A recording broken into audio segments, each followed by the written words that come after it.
¿Cómo están, estimados alumnos? Bueno, para la clase de hoy, como teníamos previsto en nuestras actividades presenciales que debíamos tener el día de mañana, vamos a ver ahora las exposiciones preparadas por los diferentes grupos, ¿sí? Y de manera posterior, como ustedes saben también, serán parte de la elaboración de nuestro próximo encuentro presencial, por lo cual les pido, por favor, que estén muy atentos a las exposiciones, ¿sí? Vamos a comenzar entonces a compartir los videos, que era justamente parte de la actividad número 6 que tenía que desarrollarse y que deberíamos haber presentado el día de nuestro encuentro presencial.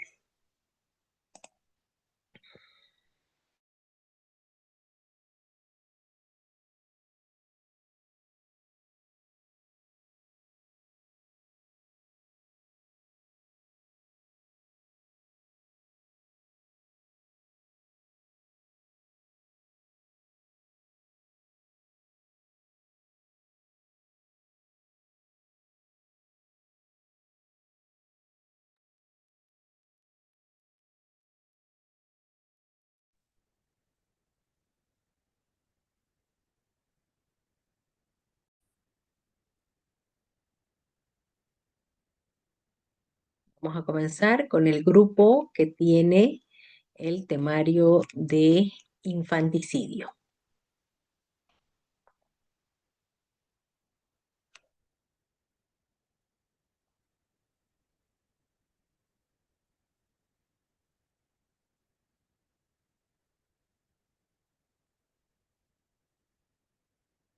Buenas noches, licenciada.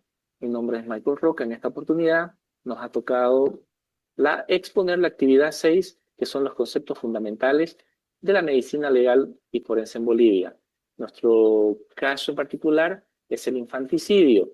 En esta composición nosotros hemos decidido contextualizar con estadísticas y el entorno social, psicológico y cultural de los perpetradores de infanticidio. No nos hemos enfocado solamente en el infanticidio, porque queremos demostrar que también el perito se puede enfocar en los casos psicológicos o psiquiátricos de los perpetradores para determinar la culpabilidad en los crímenes. El caso escogido en esta oportunidad es de una señora de 26 años acusada de infanticidio de su hija, la cual fue descubierta con los restos de su hija en una mochila.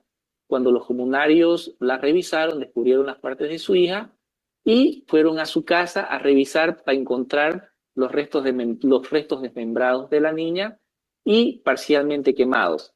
Este caso fue muy famoso durante la época de cuarentena en Bolivia. El marco legal y conceptual del infanticidio en Bolivia, en su definición legal, nos dice que el Código Penal boliviano sanciona el infanticidio con 30 años de prisión sin indulto. Se aplica a quien quite la vida de un niño menor de 12 años bajo circunstancias agravantes como vulnerabilidad de la víctima, antecedentes de violencia del agresor, conexión con delitos sexuales, delitos culturales, violencia familiar o abandono. En el concepto forense, desde una perspectiva conceptual, el infanticidio se entiende como la muerte de un niño hasta los 18 años, perpetrada por cualquier persona por motivos diversos. Puede ser activo, como la muerte deliberada por asfixia, ahogamiento, maltrato físico, o pasivo, como el abandono, negligencia y la privación de cuidados.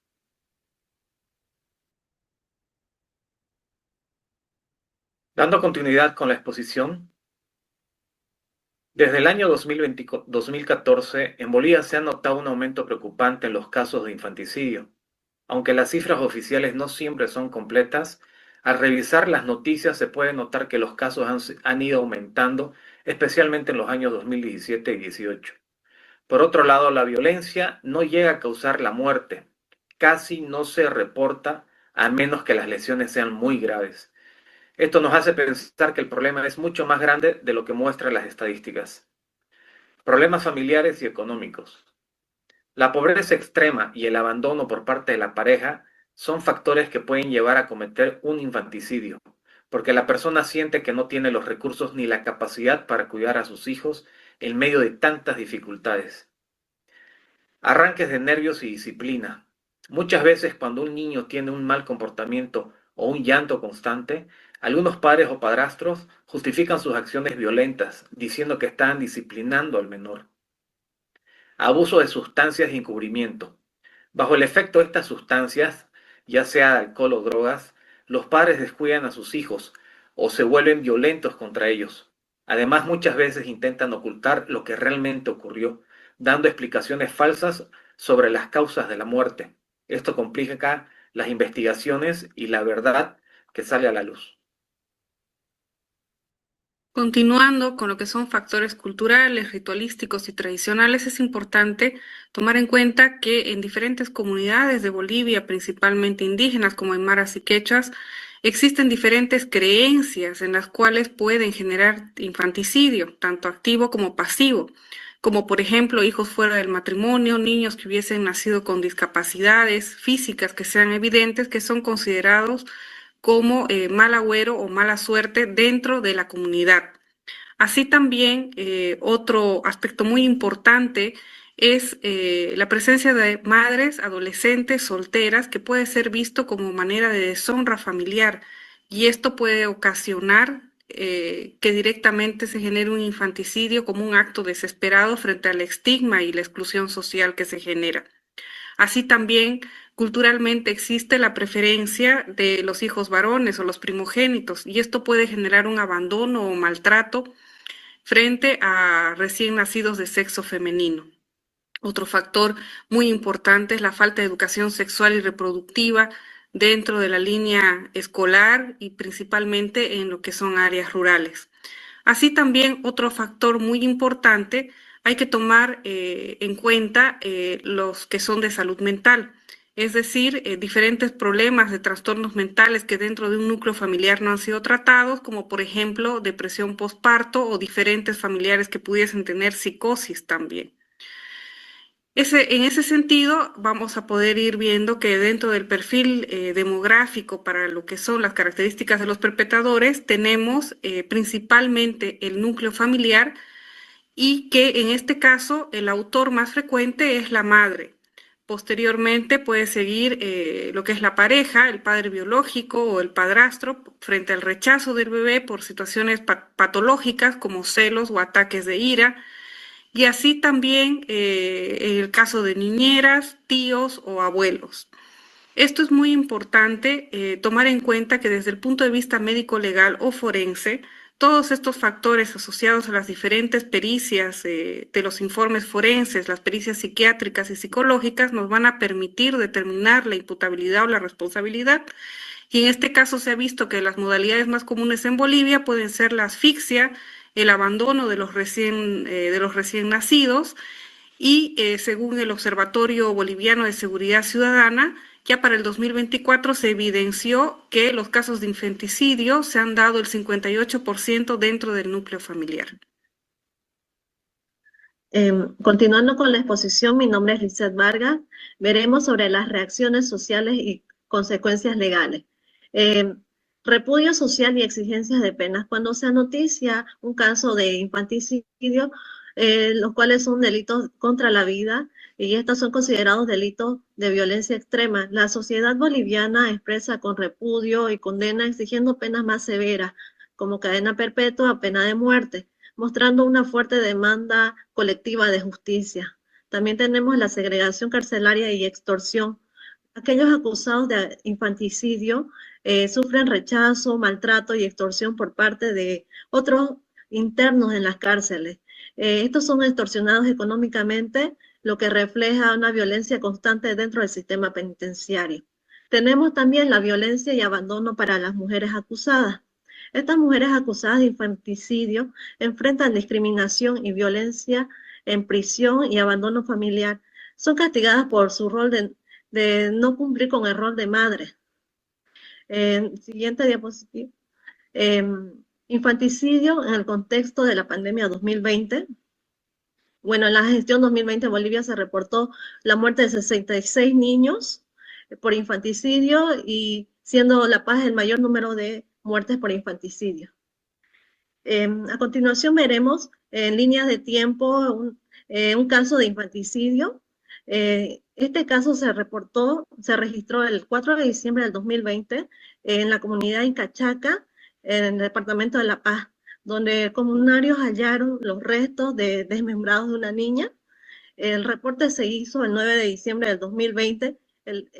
La víctima, una niña de 2 años y 6 meses, la madre de 26 años, quien realizó este acto de infanticidio.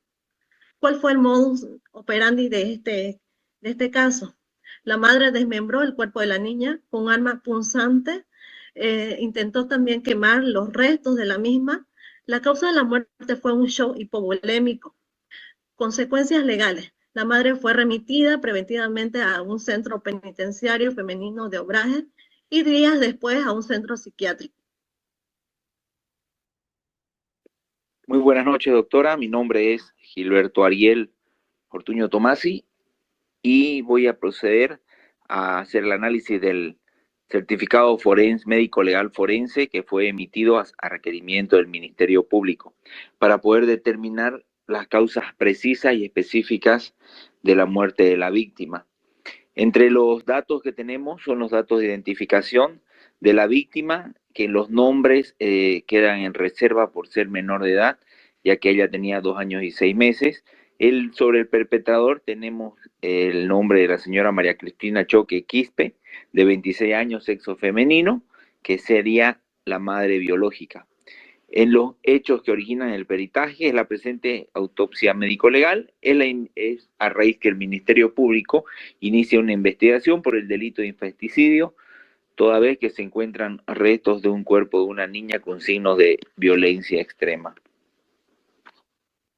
Entre el reporte inicial en el hallazgo del cuerpo el 9 de diciembre del 2020, en una vivienda rural de Incachaca, tras la denuncia de unos familiares que una niña había sido víctima de violencia fatal perpetrada por su propia madre, y con intenciones de tapar este crimen, procede a desmembrar y en una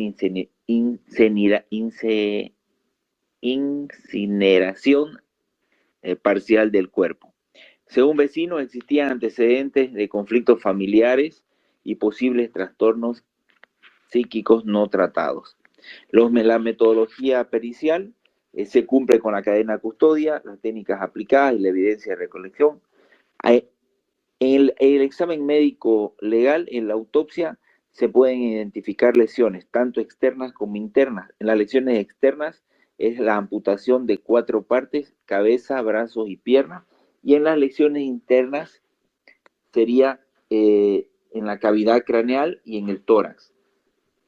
El diagnóstico médico legal con el cual se identifica la causa precisa de la muerte y es el elemento clave para poder sentenciar a esta persona, es la causa de la muerte del shock hipovolémico por sección arterial masiva, y el mecanismo es un trauma severo por desmembramiento con arma cortopunzante, específicamente un cuchillo de cocina, que realiza unas lesiones también contusas con edema cerebral difuso.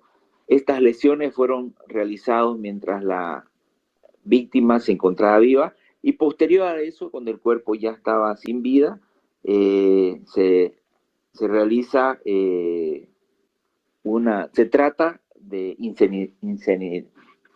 se trata de quemar el cuerpo para borrar todas las evidencias.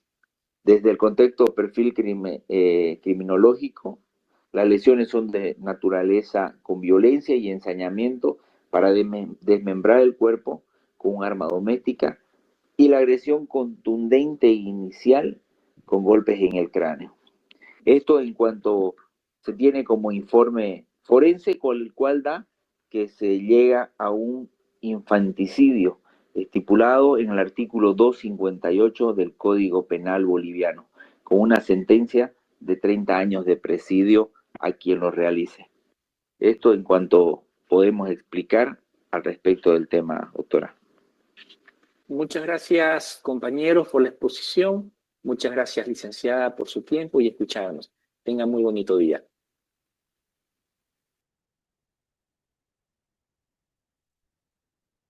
Bueno, eso sería la exposición de nuestro grupo número 1. Ahora pasamos con el grupo número 2. Estamos empezando con la grabación. Buenas tardes. Buenas tardes, somos el grupo número 4 y vamos a proceder a hacer la exposición sobre sexología forense y delitos sexuales, ¿no? Mi nombre es Miguel Acevedo y vamos a iniciar nuestra exposición. Pasemos, por favor. Introducción a la sexología forense. La sexología forense es una de las ramas de la medicina legal que estudia los aspectos sexuales relevantes en el ámbito jurídico, especialmente en los delitos sexuales. El objetivo que tiene es el análisis clínico, psicológico y legal a las víctimas y presuntos agresores para aportar pruebas necesarias en los procesos judiciales. Esta disciplina es crucial para proteger derechos fundamentales, como la integridad sexual, el libre desarrollo de la personalidad y la dignidad humana, conforme a lo que se estipula dentro de la Constitución Política del Estado y la normativa penal boliviana. Pasemos, por favor.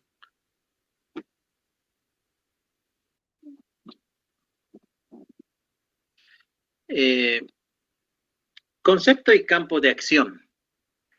La definición: estudia comportamientos sexuales con implicaciones legales, incluyendo relaciones no consentidas, parafilias delictivas y abusos infantiles.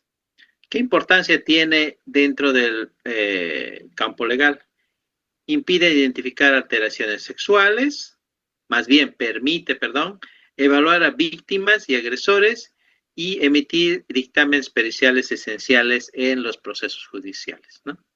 ¿Qué aplicación tiene? Incluye la evaluación médico-legal, determinación de signos de violencia, diagnóstico y trastornos sexuales y valoración de la credibilidad del testimonio.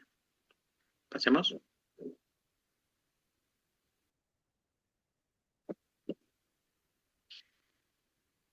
Los delitos sexuales en la legislación boliviana. La legislación boliviana tiene estipulado varios articulados sobre delitos sexuales. Volvamos, por favor, a la 3. El Código Penal boliviano tipifica diversos delitos contra la libertad sexual, destacando artículo 308, violación. Cópula con violencia o sin consentimiento. Artículo 309, estupro, cópula con menor entre 14 y 18 años con engaño. Abuso sexual, artículo 312, actos libidinosos sin penetración. Artículo 308 bis, violación de menores, agravado si la víctima es menor de 14 años. Artículo 323 bis, pornografía infantil, producción o posesión de material con menores. La ley 1373, leyes de abreviación procesal penal, agiliza los procesos penales, protege a la víctima y evita revictimización durante la investigación. Siga, por favor. Buenas tardes. Continuando con nuestro tema de investigación. Soy el alumno Abraham Cuba. Muy buenas tardes, doctora. Voy a hablar sobre el tema de evaluación de médico forense en violación sexual. Esto consiste en un examen físico y genital, evaluación del estado físico de la víctima, inspección de las lesiones corporales y genitales y valoración de signos de lucha o defensa. También tiene la recolección de muestras biológicas, muestras de sangre, muestras de semen, vellos, fluidos vaginales y rectales, hisopado bucal y anal, y pruebas toxicológicas, y se sospecha uso de sustancias también. También hay lo que es documentación legal, registro fotográfico con consentimiento, historia clínica detallada y firma del consentimiento informado según normativa del del IDIF. Pasemos a la otra diapositiva, por favor. Ya, como el rol del médico forense es análisis objetivo, describir de manera objetiva y técnica las lesiones encontradas, estableciendo su cronología y determinando la presencia de penetración o violencia. El testimonio pericial, actuar como perito en juicio, explicando su hallazgo a jueces, fiscales y abogados para facilitar la comprensión del caso. Información probatorio, emitir un informe pericial con valor provocatorio fundamental para el proceso judicial detallado del hallazgo de forma clara. Esto quiere decir que lo mismo que hicimos el otro día en clase, exponer, ¿no?, lo que son los resultados del médico forense, ¿no?, lo que pasó en la clase pasada, ¿no? Pasamos al otro diapositiva, por favor. Y a la evaluación de la evaluación psicológica forense está basada en la evaluación de la víctima, determinación de trastornos de estrés postraumático, afectación emocional, ansiedad y riesgo de suicidio, brindando apoyo y comprensión. Evaluación del agresor, determinación de perfiles psicosexuales, presencia de parafilias, trastorno de personalidad o peligrosidad social, si aplica al caso. La evaluación psicológica también contribuye a establecer la credibilidad del relato de la víctima, complementando la prueba material. Entonces quiere decir que con la evaluación psicológica forense también podemos ver si la víctima realmente es víctima o se está inventando o está pasando algo por ahí, ¿no? Porque hay casos, supongo que hay casos que solamente están como chantajeando a la persona o está extorsionando, pues, ¿no? Por eso que es importante una evaluación psicológica forense. Pasemos a la otra compañera.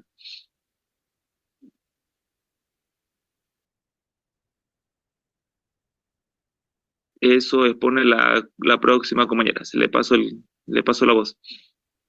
¿Cómo están? Buenas tardes. Mi nombre es Alejandro Mogro. La parte de los aspectos éticos y normativos, como podemos ver, los principios fundamentales, los consentimientos informados, confidencialidad de la información, también como el respeto a la dignidad de la víctima, cadenas de custodias de muestras y neutralidad técnica del profesional forense. Como marco legal se puede observar la intervención forense se dirige a la Constitución Política del Estado, del artículo 15. El Código Penal Boliviano, el artículo 308 al 314, de la Ley 1173, y los protocolos del IDIF. En conclusiones, podemos observar la integración forense. La sexología forense integra análisis médicos, biológicos y psicológicos en la investigación penal de delitos sexuales. La justicia y protección, su intervención técnica y ética garantiza la justicia para las víctimas y ayuda a evitar la impunidad. Los desafíos y formaciones que se tiene en lo que es el análisis sexológico forense es que Bolivia cuenta con normativas robustas, pero enfrenta desafíos en su aplicación efectiva, destacando la necesidad de profesionales capacitados para una atención integral. Muchas gracias, doctoras, compañeros, por tomarnos atención a esta exposición.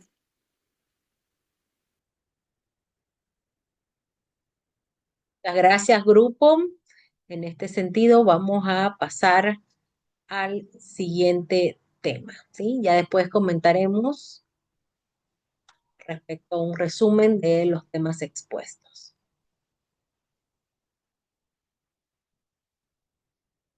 Otro tema, necropsia. Ok. Un gusto saludar a la doctora Patricia. Vamos a empezar con nuestro tema necropsia, autopsia y medicina legal. Vamos a empezar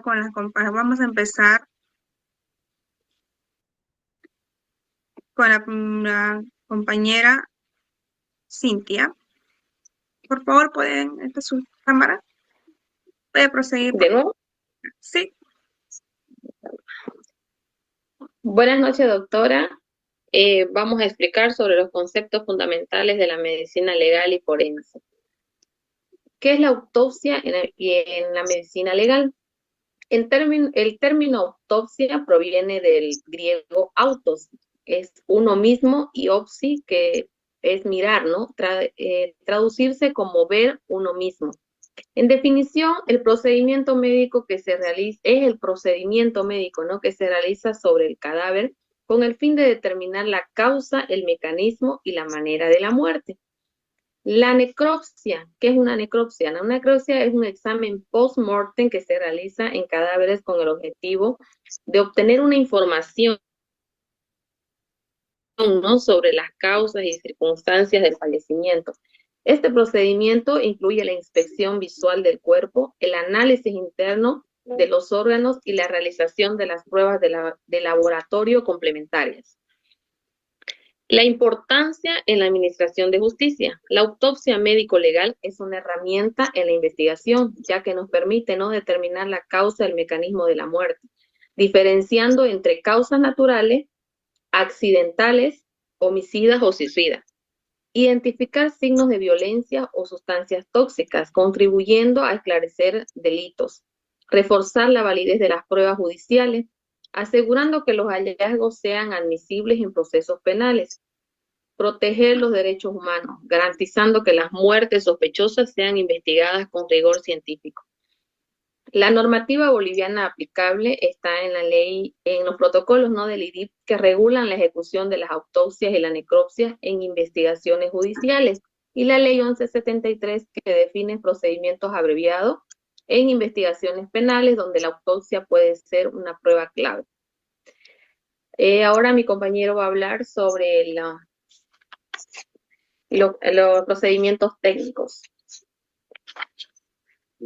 Buenas noches, mi nombre es Hipólito Zanga. Yo voy a aplicar la segunda parte del tema, ¿no?, que trata sobre los procedimientos y técnicas usadas en la autopsia y médico legal. Fundamentación biológica y médico legal. La autopsia y la necropsia no solo es abrir un cuerpo, sino también se basa en principios biológicos y médicos legales. Esto también nos sirve para entender cómo una enfermedad, un golpe o una sustancia tóxica afectaron al cuerpo, digamos. Todo esto hace seguimiento por los protocolos bien definidos, digamos, para ver los resultados que sean válidos, útiles en una investigación judicial. Los cambios cadavéricos. Acá, después de la muerte, el cuerpo pasa por varios cambios, digamos. Esto nos ayuda a calcular cuándo murió la persona. Los principales signos son el lividez cadavérico, que son manchas moradas, ¿no?, por acumulación de sangre en las partes bajas del cuerpo. También tenemos rigidez cadavérica. El cuerpo, aquí es cuando el cuerpo ya se pone duro, ¿no? Putrefacción, aquí es cuando el cuerpo ya comienza a descomponerse. Cronotanactodiagnóstico es el conjunto de métodos que ayudan, digamos, a estimar el tiempo que ha pasado desde la muerte. En el examen anatómico, aquí el médico forense, digamos, hace una revisión completa del cuerpo, por fuera y por dentro, digamos. Aquí en la evaluación externa, digamos, se revisan los golpes, heridas o moretones. En la evaluación interna se estudian, digamos, los órganos por dentro buscando enfermedades o daños. Aquí en las pruebas complementarias ya, digamos, se mandan muestras al laboratorio para hacer un análisis de toxicología o histopatología, digamos. En tipos de autopsia, existen tres tipos de autopsia, ¿no?, que son la clínica, que se realizan, digamos, en hospitales para aclarar la causa de la muerte cuando no es clara. Médico legal, aquí cuando hay muertes violentas o sospechosas, esto también tienen con orden judicial. Aquí en la autopsia forense, digamos, que está enfocada netamente en investigadores criminales, ¿no? Métodos científicos aplicados. Para tener resultados confiables, digamos, se usan técnicas científicas como, digamos, la histopatología, que sirve para analizar, digamos, tejidos con microscopio. También tenemos la toxicología, que también sirve para buscar drogas, venenos, alcohol en el cuerpo, ¿no? La identificación del médico legal, aquí ya cuando se se encuentran huellas dactilares, también el ADN o los dientes para confirmar de una persona. Normativa boliviana aplicable. Aquí todo esto en Bolivia está regulado por el reglamento de cadáveres, autopsia, necropsia y traslado, aprobado por el decreto supremo, ¿no? Que está por el 1888-6. Además que el IDIT, que es el Instituto de Investigaciones Forenses, que tiene los protocolos para garantizar estas autopsias que se hagan de forma correcta y más profesional.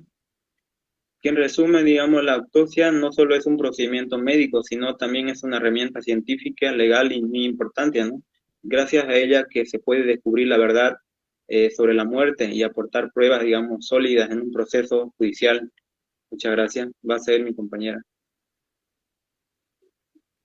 No, marco normativo en Bolivia. Esto nos habla sobre la regulación de autopsia y necropsia. En Bolivia se realizan autopsias y necropsias que está regulada por diversas normativas en las cuales se garantiza su correcta aplicación en el ámbito médico-legal y judicial. Estas son las disposiciones que establecen los procedimientos obligatorios en caso de muerte violenta, accidentes o fallecimientos sin diagnóstico claro. En las normativas clave, el Código Penal establece la obligatoriedad de la autopsia en casos de muertes violentas o sospechosas, asegurando que los hallazgos sean utilizados como prueba, ya que son investigaciones judiciales, como también regula las sanciones en caso de ocultamiento de evidencia o manipulación de los resultados.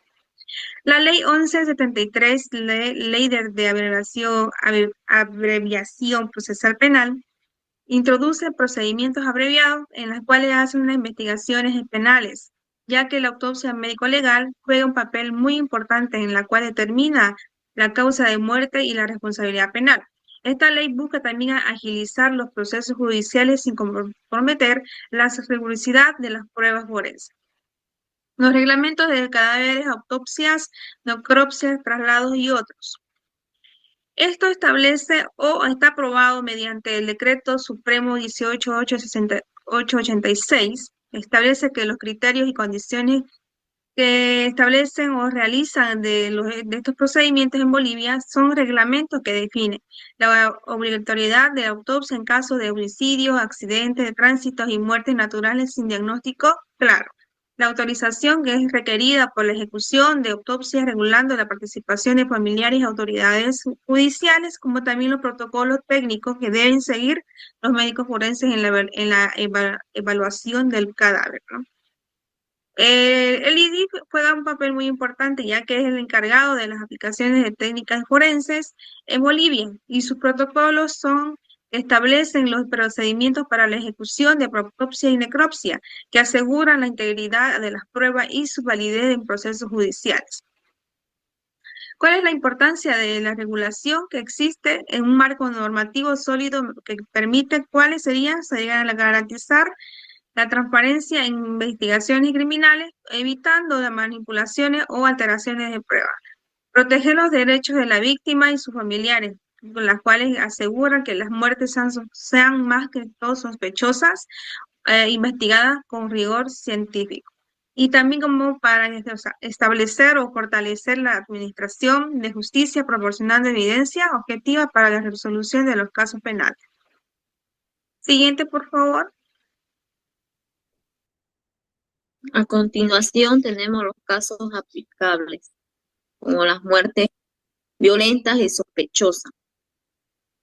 La autopsia y la necropsia son esenciales en la investigación de las muertes a causas no naturales, como los homicidios, asesinatos, los accidentes de tránsito con víctimas fatales, muertes súbitas sin causa aparente, casos de violencia doméstica, infanticidios y muertes neonatales.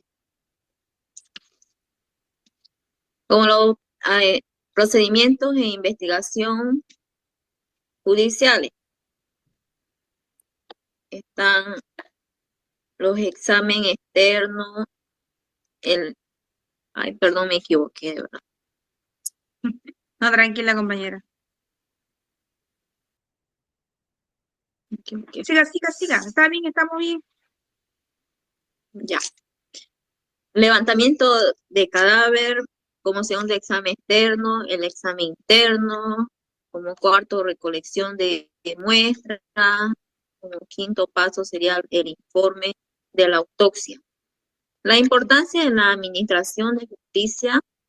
La autopsia es una herramienta fundamental para esclarecer delitos y determinar responsabilidades penales, evitar impunidad en casos de homicidio y violencia, garantizar la transparencia en investigaciones criminales y proteger los derechos de las víctimas y su familia. A continuación tenemos como conclusión, compañera Isaura. Ya. En conclusión, la necropsia y perdón, en lo más importante de todo esto, en lo que es la necropsia, el otro es, ahorita le voy a decir, por favor. Necropsia y autopsia, medicina legal, nos dice que es muy importante, que es el impacto más que todo en la investigación criminal. ¿Ya? Son unas herramientas muy, muy fundamentales en la administración de justicia que permite esclarecer delitos y para confirmar entidades y garantizar la correcta aplicación de la ley. Así también tiene un impacto de la investigación en estos procedimientos en los cuales determinan las causas del mecanismo de la muerte, como también identificar signos de violencia en sustancias tóxicas y reforzar la validez de las pruebas judiciales que aseguran que los hallazgos sean más admisibles, ¿no?, para estos procesos. Tanto también como la importancia normativa en Bolivia, que estos retos y avances de la medicina forense ayuda a la aplicación de técnicas forenses en las cuales existen desafíos de la implementación de procedimientos estandarizados y acceso a la tecnología avanzada. Así también continúa con médicos, mejor dicho, forenses y modernización de laboratorios, que son aspectos clave para mejorar la calidad de las autopsias en Bolivia. ¿Esto qué quiere decir en conclusión? La autopsia y la necropsia médico-legal no solo cumplen un rol esencial y muy importante, ¿no?, obviamente en la investigación criminal, sino que también contribuye al desarrollo de la medicina forense y la protección de derechos humanos. Esto aplica a fortalecer a la administración de justicia y garantizar que cada fallecimiento sea analizado con el mismo rigor científico. Eso sería todo, licenciada, nuestra exposición. Espero que nos haya entendido el tema y bueno, cada uno puede decir algo para terminar. ¿Alguien puede aportar algo? ¿Nadie? Entonces, terminamos la reunión y terminamos la exposición. Que tengan buenas noches. Buenas noches. Buenas noches, buenas noches. Buenas noches.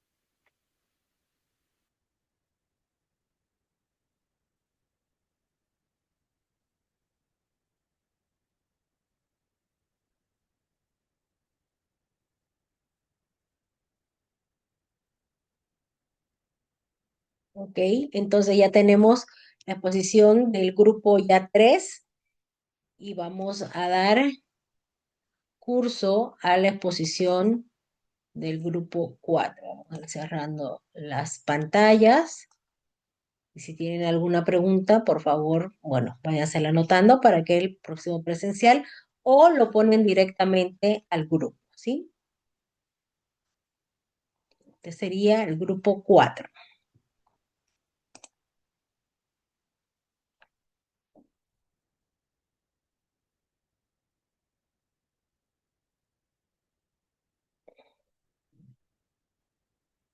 Es muy real y ocurre más seguido de lo que pensamos. El homicidio, suicidio. Se trata de situaciones en las que una persona, muchas veces movida por celos, problemas emocionales o conflictos con su pareja, termina quitándole la vida a alguien cercano y luego se quita la vida, él mismo. Más allá del impacto que dejan en las familias este tipo de hechos. También nos muestra fallas en la atención a la salud mental, en la prevención de la violencia y la respuesta del sistema de justicia. En Bolivia existen muchos casos cada año y por eso es importante que lo veamos no solo desde el derecho penal, sino desde la psicología, la medicina forense y el contexto social. A lo largo de la exposición vamos a analizar este fenómeno desde distintas perspectivas y reflexionamos de cómo podemos prevenirlo.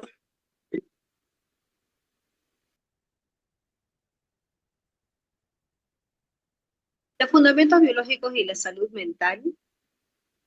Vamos a hablarle de este punto de acá, donde los trastornos como los delitos del homicidio y suicidio se vinculan estrechamente con el trastorno como la depresión, desregulación emocional y el estrés agudo, los cuales alteran la función de la amígdala cerebral, generando la conducta impulsiva.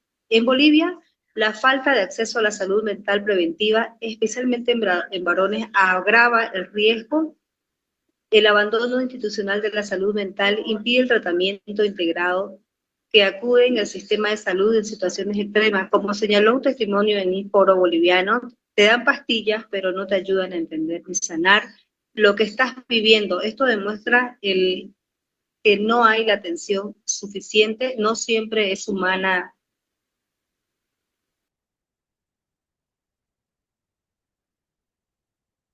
Y luego podemos ver los fundamentos jurídicos en la normativa de Bolivia.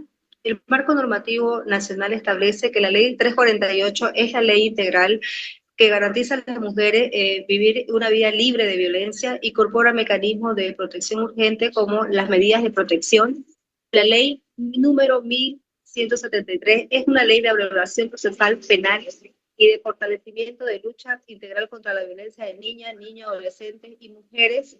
Optimiza la investigación penal, evita retardos procesales y refuerza las garantías, fortalece los derechos de las víctimas de delitos como violencia familiar, feminicidio, abuso sexual y homicidio.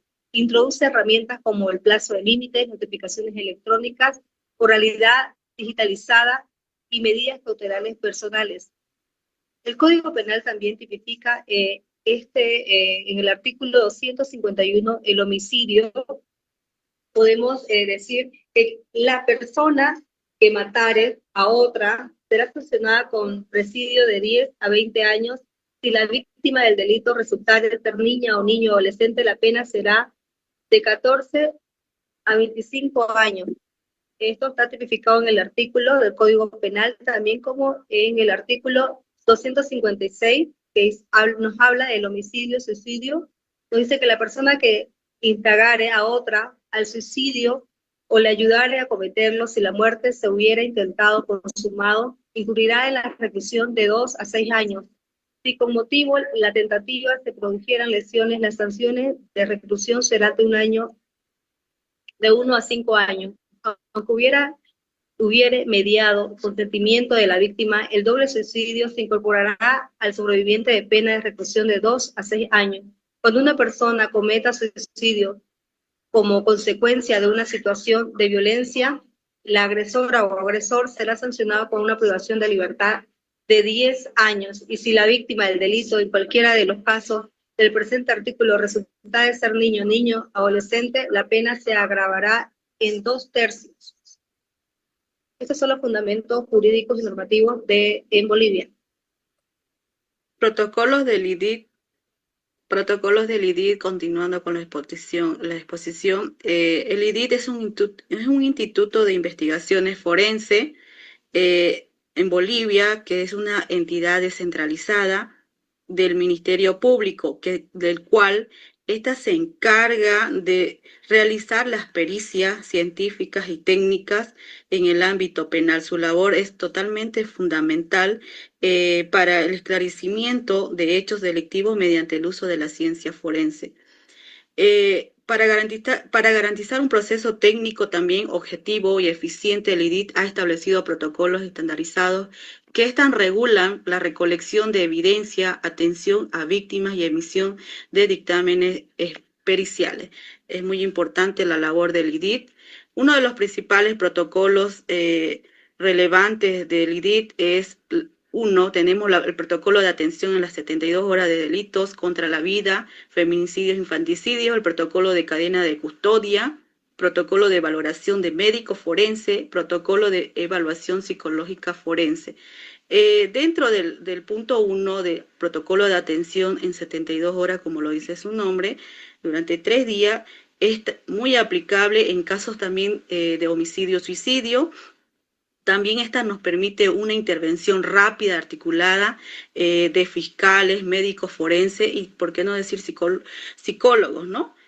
También esta nos asegura una intervención temprana de pruebas biológicas, físicas y psicológicas, evitando la pérdida de evidencias que son fundamentales y claves en el proceso, ¿no? Protocolo de cadena de custodia, esta es la que regula, embala, transporta y almacena también evidencia, nos garantiza los indicios materiales como ser en la ropa, objetos y muestras de sangre, que éstas no sean contaminadas ni manipuladas, ¿no?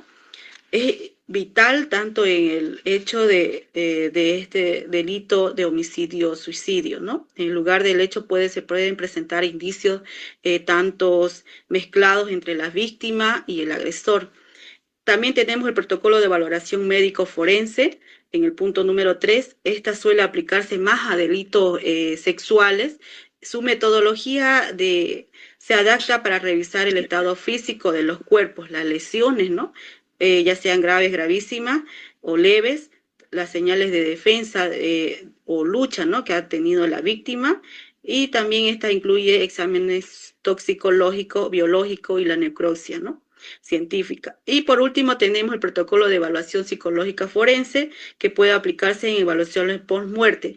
Estas son claves para los antecedentes clínicos y poder valorarlo en lo posterior y valorar también el impacto que los testigos hayan sufrido, ¿no? En este caso sería de hijos sobrevivientes, de víctimas que han visto, ¿no?, algún hecho en su casa, por ejemplo, que tal vez el padre ha matado a la madre delante y en presencia de estos niños, ¿no?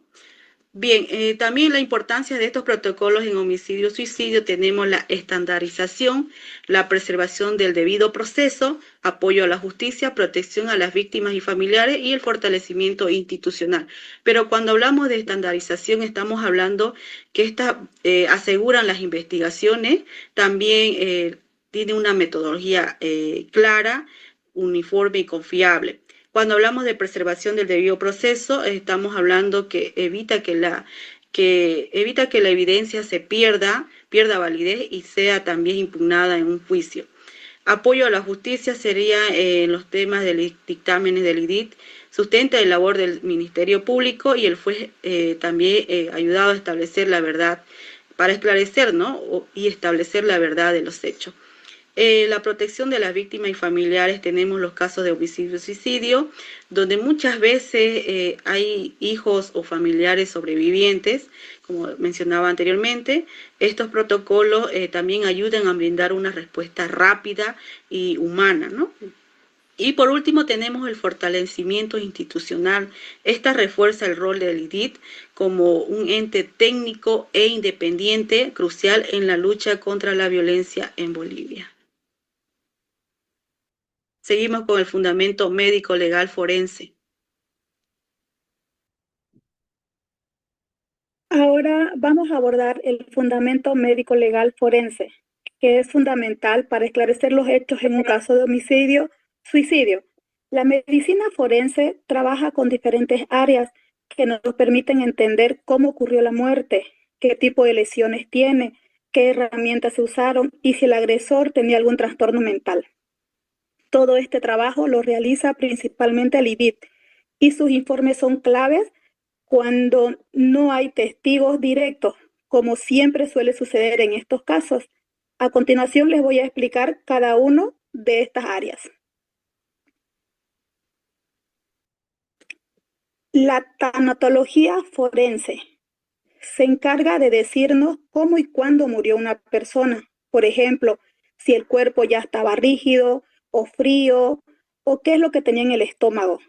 El homicidio-suicidio, esto ayuda a saber si primero murió la víctima o el agresor, algo que es muy importante para la investigación. Traumatología forense estudia las heridas en el cuerpo, como golpes, cortes, y nos dice si la víctima se defendió o no, o qué tanta fuerza se utilizó. Esto ayuda a saber si fue un ataque directo, violento o planificado. Criminalística analiza la escena del crimen, busca huellas, sangre, ADN, armas. Con esto se reconstruye el caso y también sirve para ver si realmente fue un homicidio-suicidio o hubo otra persona involucrada. Psiquiatría forense estudia si el agresor tenía problemas mentales, si no murió, y esto sirve para saber si puede ser juzgado. Y si él murió, se puede hacer una autopsia psicológica, preguntando a su familia o revisando su historial clínico. Tenemos otras áreas del IDIT, como la toxicología forense, que es la que analiza si es la que había drogas, alcohol o medicamentos. Fotografías y planimetría, que registran todos con fotos y planos exactos. Genética forense, confirma identidades o vínculos familiares. Como ven, todo este trabajo médico-legal es fundamental porque la mayoría de estos casos no hay testigos vivos. Gracias a esta ciencia se puede reconstruir la verdad y ayudar a la justicia a tomar decisiones basadas en evidencias. Ahora vamos con los casos en Bolivia, casos reales. Tenemos de los tantos casos que tenemos en algunos casos del Alto en La Paz, que pasó en junio de 2024, donde un hombre de 55 años asesinó a su concubina de 47 años con un estrangulamiento y luego la ahorcó. La hija de la víctima alertó a la policía. Entonces, ambos cuerpos fueron recogidos por el Instituto de Investigación Forense. Esto se puede relevar homicidio y suicidio con móvil pasional y antecedentes de violencia. Esto tipifica en el artículo 261 homicidio y lesiones del Código Penal. Homicidio porque asesinó y suicidio porque se mató después de asesinar. Otro de los casos tenemos en el Plan 3000 aquí en Santa Cruz, que pasó en septiembre de 2023, donde un padre mató a su hija de 7 años, eso sería infanticidio. Luego se suicidó. El hijo mayor fue testigo, donde la FELCC y la IDIF realizan la investigación. Después, la relevancia sería filicidio seguido de suicidio, porque aporta a la diversidad en dos tipos de víctimas. Esto tipifica en la ley 1674, porque cometió un delito contra la vida de su genitor, hacia su propio hijo. Y suicidio porque se quitó la vida después de realizarlo. Otro de los casos tenemos el caso del falso médico que pasó en mayo de 2024, donde un hombre se hizo pasar por médico, asesinó a su pareja, luego se disparó en la cabeza. Eso sería uso de armas de fuego. Se investiga como feminicidio y suicidio. Después, eso sería uno sería los delitos, sería uso de arma, engaño profesional, feminicidio, y eso es lo que pasa en el contexto cruceño. Sobre uso de arma, eso tipifica en la ley 400 de ley de control de armas de fuego, donde prohíbe el uso a civiles. Eso tipifica también en el artículo 335 del Código Penal, quienes mediante engaños induzcan al error a otra persona para obtener un beneficio. Feminicidio de la ley está tipificado en la ley 348, ley integral para garantizar a las mujeres una vida libre de violencia. Las estadísticas en Bolivia, tenemos un feminicidio por cada 3 días. Eso quiere decir, por día, ya por cada 3 días pasa un feminicidio. Santa Cruz tiene 14% de los feminicidios de todo el país, donde en total de Bolivia, los agresores son el 88% son varones, homicidios y suicidios, donde el 62% agresores tenían problemas de salud mental. Pasamos ahora a las perspectivas. Las perspectivas interdisciplinarias, el homicidio, suicidio, no puede explicarse desde una sola ciencia, es una suma de causas psicológicas, biológicas, jurídicas y sociales. Comprenderlo desde diferentes disciplinas permitir un mejor entendimiento y construir una respuesta más humana y efectiva. En el derecho penal definimos el delito, ya sea en el artículo 14, 15, sea con dolo o culpa.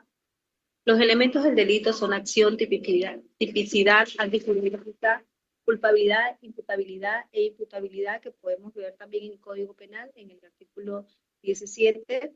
Y la función del derecho penal es obviamente ser la prevención, para que no todos podamos llegar a cometer delitos. El Código Penal nos regula en la prevención. La medicina legal, la valoración del médico legal, las lesiones que se pueden ver en la medicina legal, lo vemos en el artículo 270 al 275, las lesiones graves, gravísimas, autolesiones. Podemos ver lo importante que es el examen físico, certificados médicos, necropsia del médico forense en casos de violencia sexual, muertes violentas y delitos contra la integridad física.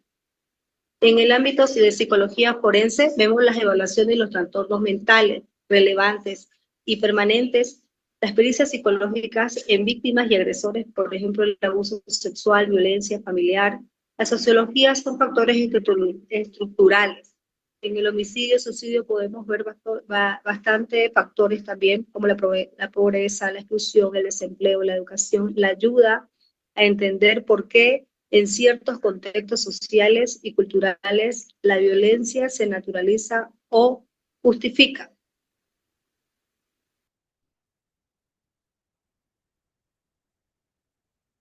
Bien, como reflexión y propuesta, como grupo, hemos hecho una reflexión que el homicidio-suicidio no solamente es un problema no solamente es un problema penal, sino que también es un síntoma de que la sociedad que no sabe gestionar emocionalmente sus problemas o conflictos que cada persona tiene.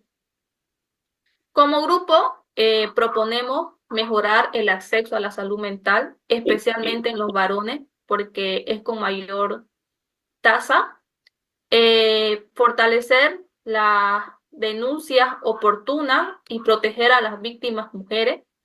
También hemos decidido implementar programas de educación, ya sea emocional, en las escuelas, en los barrios, en las universidades también, y la capacitación a policías, a médicos y fiscales para que tengan el enfoque de género y también manejen la crisis. Eso sería todo. Muchísimas gracias, grupo. Excelente exposición. Y ahora ya estamos con el último grupo.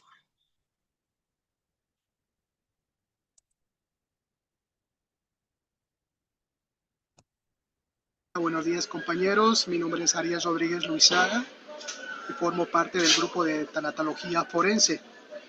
Bueno, vamos a tratar de explicar y exponer sobre esta temática de la tanatología forense, que es una disciplina que forma parte de la medicina legal y se dedica al estudio detallado de la muerte, de los cambios que experimenta el cuerpo humano después de la muerte. Bueno, la tanatología forense se apoya en el entendimiento de los procesos biológicos y físicos. Post-mortem, ¿qué quiere decir? Después de la muerte, para que nosotros podamos entender las características detalladas de un cuerpo después de la muerte por medio de observaciones, análisis o estudios de ciertos fenómenos.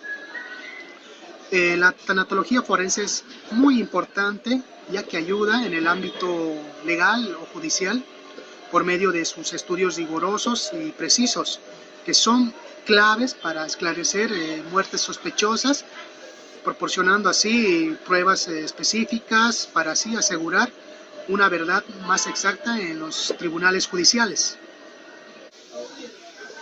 Bueno, ahora hablaremos de la cronotanatodiagnóstico, que forma parte de la tanatología forense, que llegaría a ser o son los signos cadavéricos del cuerpo humano después de la muerte, que son el enfriamiento, la lividez, la rigidez, la putrefacción, que estos son utilizados para establecer los datos de una muerte en una investigación médico-forense.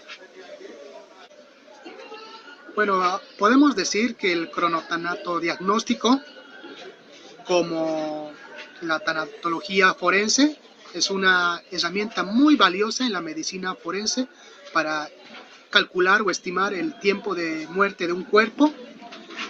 Para esta se requiere una evaluación cuidadosa y determinante de diversos factores para poder tener resultados precisos y que sean válidos en el tribunal judicial. Bueno, con esto terminé. Voy a dar paso a mi compañero de grupo que expondrá más detalladamente sobre algunos puntos que toqué. Muchas gracias. Buenas tardes, licenciada. Mi nombre es Yeltsin Castro Aripori. Me tocó exponer sobre los fundamentos biológicos de la tanatología forense. Tenemos 4 fundamentos principales dentro de la tanatología forense, los cuales son el enfriamiento cadavérico o algor mortis, la rigidez cadavérica o rigor mortis, las livideces cadavéricas o livor mortis y la putrefacción cadavérica. El enfriamiento cadavérico es cuando la temperatura corporal disminuye progresivamente hasta igualarse con la temperatura del ambiente. Este proceso es clave para estimar el intervalo post-mortem, considerando los factores como la temperatura ambiental, la vestimenta y la constitución del cuerpo. La rigidez cadavérica o rigor mortis se produce a través de una contracción o endurecimiento de los músculos debido a la depleción de ATP post-mortem. Su aparición, progresión y desaparición siguen un patrón temporal que ayuda a determinar el tiempo transcurrido desde la muerte. Livideces cadavéricas, livor mortis, es cuando la sangre, por defecto de la gravedad, se acumula en las partes declives del cuerpo, formando manchas violáceas. La distribución y fijación de estas livideces son indicadores cruciales de la posición del cuerpo después de la muerte y posibles manipulaciones. La putrefacción cadavérica es la composición del cuerpo por la acción de bacterias y enzimas, manifestándose en fases como la cromática, enfisematosa, colicuativa y reductiva.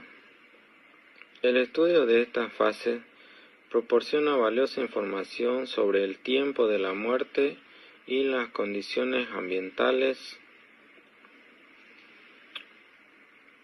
Estos efectos biológicos, junto con otros cambios como la deshidratación y la acción de la fauna cadavérica, constituyen la base del conocimiento tanatológico, permitiendo a los expertos inferir datos esenciales para la investigación judicial en cada proceso. También saludo a la licenciada. A mí me tocó lo que es las aplicaciones cruciales en la medicina legal, mejor dicho. La tanología es la determinación de la causa de la muerte, es la que establece también, cómo ha fallecido una persona, ya sea natural, en un accidente, homicidio, suicidio. Es un factor muy fundamental, lo que es lo que es las causas de las muertes, y también es la que calcula el intervalo post-mortem. Es vital para establecer, ¿no?, y destacar o descartarse, pues, ¿sí?, la sospecha de cómo falleció, ¿no?, a la persona. Es lo que la tecnología hace, la investigación, tanto como la identificación del fallecido en los casos del cuerpo, ¿no?, irreconocible, cuando una persona mayormente es un asesinato o un hecho de tránsito, le deja irreconocible el rostro. Entonces la tecnología es la que ayuda, ¿no?, y colabora con la identificación del nombre para que puedan dar con los familiares, ¿no?, para que ellos puedan, ¿no?, identificar si es realmente su familiar o no, ¿no? El soporte de investigación se evidencia, ¿no?, que se evidencia, ¿no?, lo que es la identificación, como le decía, ¿no? La identificación es fundamental, ¿no?, cuando el hecho sucede, quieren saber cómo ha sido. Es un factor también fundamental la que juega, ¿no?, lo que es el soporte o investigación, para poder dar cómo fue el suceso del hecho, ya sea un asesinato, un parricidio, un feminicidio. Entonces es importante, ¿no?, la tecnología y sus aplicaciones cruciales en la medicina legal. Buenas noches. Marco legal y normativo. Se regula por las siguientes. Código de Procedimiento Penal. Este código establece el marco general para la investigación de delitos, incluyendo la intervención de peritos forenses como los médicos tanatólogos en casos de muertes sospechosos o violentas. Ley Orgánica del Ministerio Público. Define las funciones del Ministerio Público, que incluyen la dirección funcional del IDIF, responsable de las investigaciones forenses. Reglamento del IDIF especifica el funcionamiento interno del IDIF, incluyendo la organización de sus servicios de tanatología forense y el procedimiento para la realización de autopsias y otras pericias. Protocolos y manuales.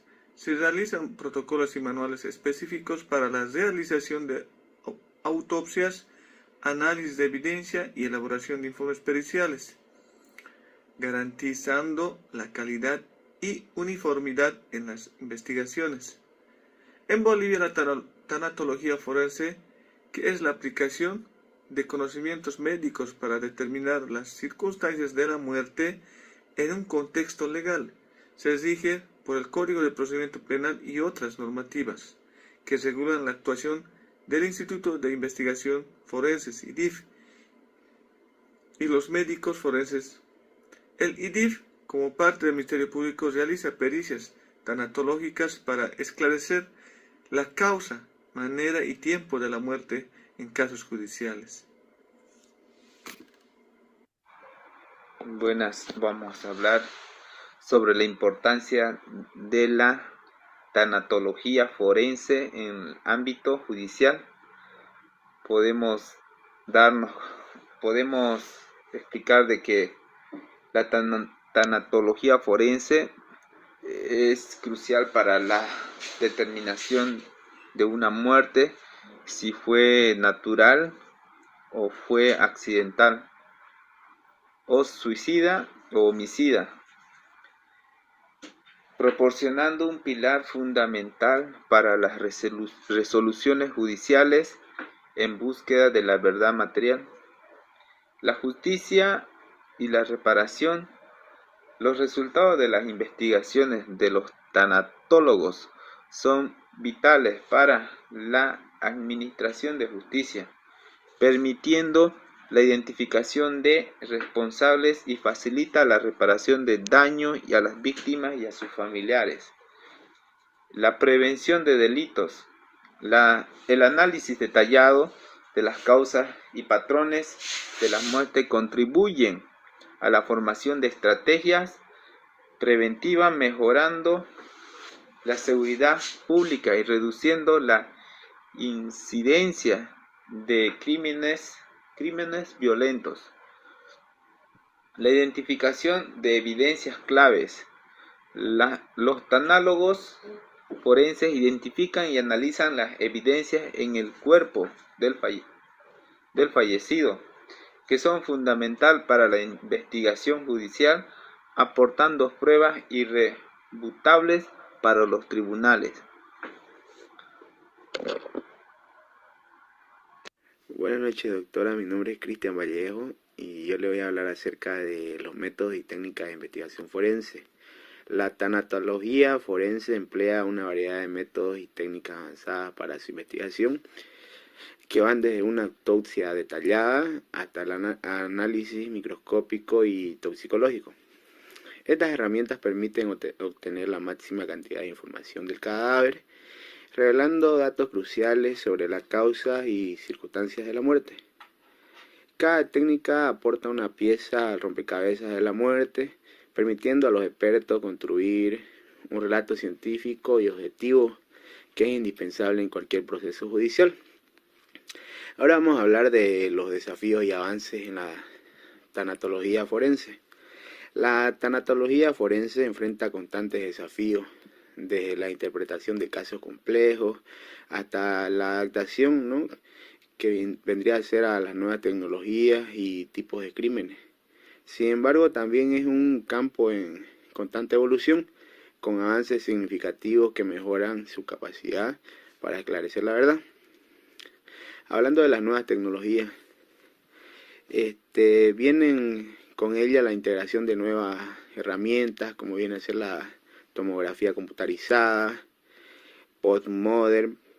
postmortem y la resonancia magnética, para obtener imágenes detalladas del cuerpo sin ser invasivos.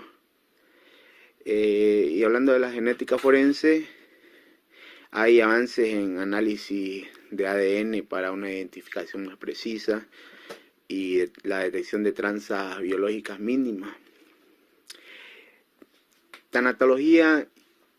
Tanatoquímica y toxicología. Esta trae desarrollo de métodos más sensibles para detectar sustancias en el cuerpo, incluso en concentraciones muy bajas o después de mucho tiempo. Y en el ámbito de la antropología y odontología forense, esta viene haciendo un perfeccionamiento de técnicas para la identificación en casos de cuerpos esqueletizados y gravemente dañados. Bueno, ahora vamos a hablar de la conclusión y perspectivas futuras. La tanatología forense es una disciplina fundamental que entrelaza la ciencia con la ciencia médica con la justicia. Su rigor y precisión son indispensables para esclarecer las circunstancias de la muerte y proporcionar pruebas irrefutables y asegurar que la verdad prevalezca en los tribunales. Tiene un rol indispensable, ¿no?, porque la tanatología forense sigue siendo la piedra angular en la investigación de muerte, garantizando la objetividad y el rigor científico en cada caso. También vive en una innovación continua,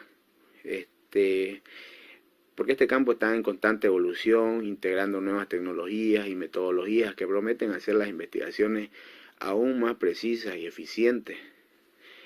También tiene un gran impacto social, porque contribuyen directamente a la paz social, al asegurar la justicia para las víctimas y sus familias, y al fortalecer la confianza en el sistema legal. Tiene una formación especializada. La demanda de profesionales altamente capacitados en tanatología forense seguirá creciendo y subrayando la importancia de programas educativos robustos. El futuro de la tanatología forense se vislumbra con mayor integración tecnológica y una especialización cada vez más profunda, reafirmando su rol insustituible en la búsqueda de la verdad y la justicia. Eso sería todo, doctora. Muchas gracias. Muchas gracias también al último grupo. ¿Sí? Entonces, como hemos tenido la oportunidad de ver a través de estas exposiciones, todos los temas de suma importancia que nos han llevado hasta aquí, ya directamente desde inclusive nuestra evaluación de nuestros primeros temas, que han sido la definición, por ejemplo, de la medicina legal, ¿no? ¿Cuál ha sido esa ciencia portativa que nace a raíz de esta necesidad?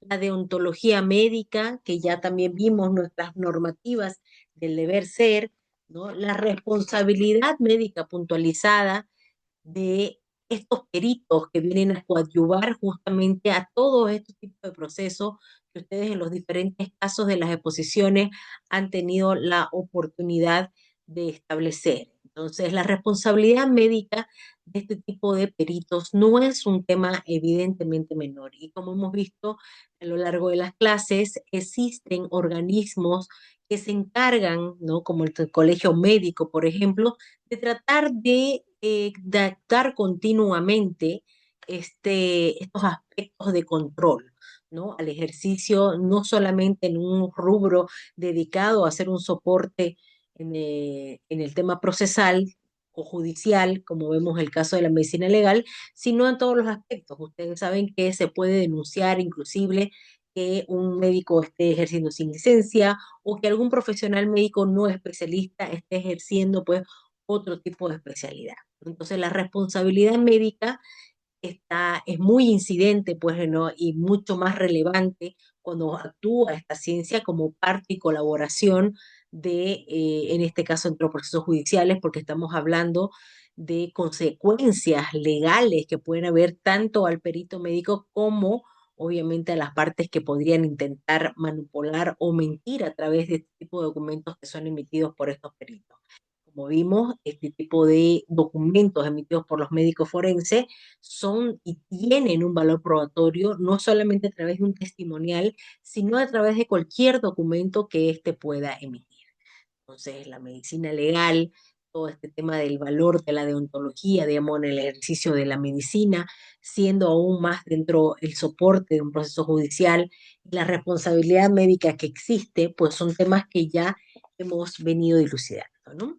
Posteriormente hemos visto también temas como el de las lesiones, qué tipos de lesiones, cuál es el concepto de lesión per se, ¿no? Que como habíamos visto es un daño morfológico funcional que se realiza a la salud de una persona, ¿no? Porque dentro de lo que vimos también el concepto que engloba el concepto de salud, habíamos evidenciado que la salud no solamente es un tema de integridad física, sino también psicológica, ¿no? Ese deterioro que puede haber la afectación y con cada una además de las connotaciones que pueden haber que agravan en este caso la situación cuando una persona daña o genera una lesión anticipados, digamos, ¿no? O antes de la muerte. Sabemos que existen las lesiones con consecuencias mortales, pero se entienden que las lesiones en una instancia previa, digamos, a la muerte, para que no sean delitos como, por ejemplo, el homicidio o el asesinato, también tienen una categorización.